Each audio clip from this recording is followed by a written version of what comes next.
Bonsoir à tous, bienvenue dans le Journal de l'Afrique. Voici les titres au Togo. L'opposition engage un bras de fer avec le chef de l'État, Faure Gnassingbé, qui pourrait se représenter pour un 3e mandat. Mais les opposants et la société civile veulent qu'une limitation à 2 mandats présidentiels soit inscrite dans la Constitution. Résonance à la situation du Burkina, un ballet citoyen a vu le jour à Lomé. Et puis un phénomène qui se développe en Afrique, le e-commerce et les boutiques en ligne. D'un clic, où que vous soyez dans le monde, vous pouvez acheter des produits qui seront livrés à vos proches sur le continent. Focus sur l'entreprise Nyokobok au Sénégal. Et puis notre invitée ce soir, Sonia Roland, métisse franco-rwandaise, Miss France 2000, comédienne et réalisatrice. Elle nous parlera de son premier documentaire Rwanda, du chaos au miracle. Un bilan optimiste de l'évolution de son pays natal 20 ans après le génocide.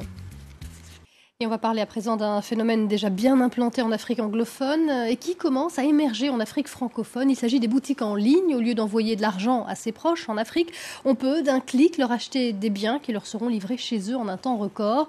Au Sénégal, par exemple, Nyokobok, on est ensemble en Wolof, une petite entreprise s'est lancée avec succès dans cette aventure. Reportage à Paris et au Sénégal de Bangali Touré, Emmanuel Landais et Salima Belhadj. Gaston Badji est sénégalais. Il habite à Paris depuis 6 ans avec sa femme et ses 2 enfants. Comme beaucoup d'Africains, il envoyait de l'argent à sa famille vivant à Dakar en faisant des transferts. Mais il n'était pas satisfait, ne sachant pas toujours comment l'argent était utilisé. Maintenant, Gaston aide sa famille depuis son salon en se connectant à Nyokobok. Le site lui permet de commander et payer des denrées alimentaires, huile, riz, mayonnaise, depuis Paris et qui sont ensuite livrées à sa famille à Dakar. Il y a des produits que moi je peux leur acheter ici, c'est beaucoup plus pratique et qu'eux ils vont l'avoir, mais s'ils avaient l'argent en liquide eux-mêmes, ils vont peut-être pas l'acheter, ils vont dire bon on préfère acheter ça ou économiser un petit peu moins pour voilà. Et ce qui fait que voilà, ils vont toujours me demander non on n'a pas ça, est-ce que tu peux nous envoyer de l'argent et tout. Mais moi là je sais que le produit que je l'ai commandé, ils vont l'avoir. Et après avoir cliqué et payé à Paris, tout se gère à Dakar, dans les locaux de Nyokobok.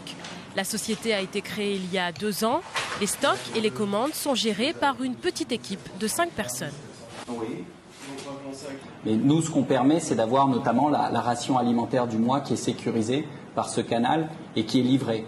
Donc il y a la question du contrôle des dépenses, entre guillemets, ou de la meilleure gestion du budget. Et puis il y a la question du service. Pas mal de nos clients, des parents assez âgés, et c'est très pratique pour eux d'être sûrs que ces produits qui sont assez encombrants, on le sait bien, et lourds, sont livrés vraiment à la porte de la personne. Les commandes concernent généralement justement les gros sacs de riz de 50 kilos, les bidons d'huile pour la cuisson, le savon et le sucre.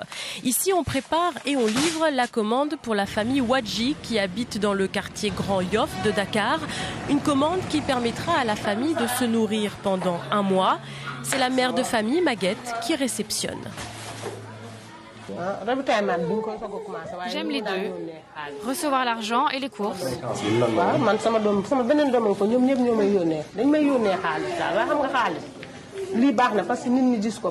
Nyokobok est une alternative pour moi. On m'envoie le ravitaillement, mais j'ai toujours besoin d'un peu de liquide pour régler certains besoins sur place. Les clients de Nyokobok achètent des paniers de 85 € en moyenne et la société gère environ 200 commandes par mois. Des commandes qui viennent principalement de France, mais aussi de Guinée, d'Éthiopie, du Japon ou même des États-Unis pour soutenir les familles à Dakar.